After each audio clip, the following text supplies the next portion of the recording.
Do you know what some people call groundhogs? Oh, I was gonna say land beavers.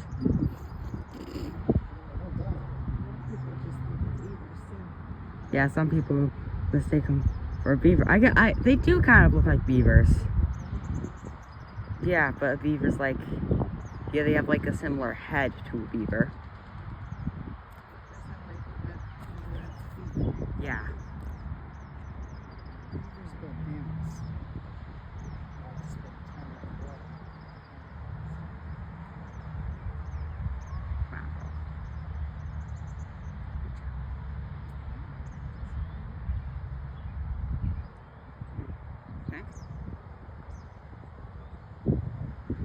Oh, okay. Can walk closer, apparently. Oh. Okay.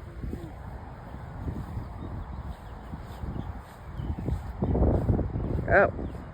Yeah.